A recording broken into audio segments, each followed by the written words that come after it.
మహారాష్ట్రలో ఒళ్ళు గగ్గుర్లు పుడిచే అమానవీయ ఘటన వెలుగులోకి వచ్చింది. ప్రేమ పేరుతో వందలాది మంది బాలికలను ట్రాప్ చేసి వారి జీవితాలను చిన్నాభిన్నం చేసిన నిందితుడిని పోలీసులు అరెస్టు చేశారు. ఒకరు కాదు, ఇద్దరు కాదు, ఏకంగా 180 మంది బాలికలను లైంగికంగా వేధించాడు వ్యక్తి.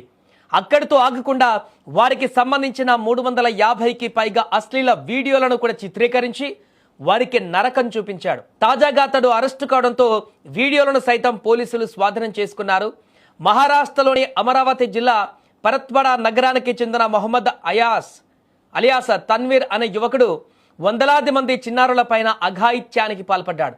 తన్వీర్ స్థానిక బాలికలను మాయమాటలతో ప్రలోభపెట్టి ప్రేమ పేరుతో దగ్గరయ్యేవాడు. ఆ తర్వాత వారిని ముంబై, పూణే వంటి నగరాలకు తీసుకువెళ్లి లైంగికంగా వేధించేవాడు. అంతటితో ఆగకుండా వారు నగ్నంగా ఉండగా వారికి తెలియకుండానే వారితో కలిసున్నప్పుడు రహస్యంగా వీడియోలు తీసేవాడు. వాటిని అడ్డం పెట్టుకొని బాధిత అమ్మాయిలను పదే పదే బ్లాక్మెయిల్ చేసేవాడు. డబ్బులు వసూలు చేస్తూ తనకు కావలసినప్పుడల్లా వారి శరీరాలతో ఆడుకునేవాడు. ఈ క్రమంలో కొన్ని వీడియోలను ఆన్లైన్లో కూడా షేర్ చేసినట్టుగా తెలుస్తోంది.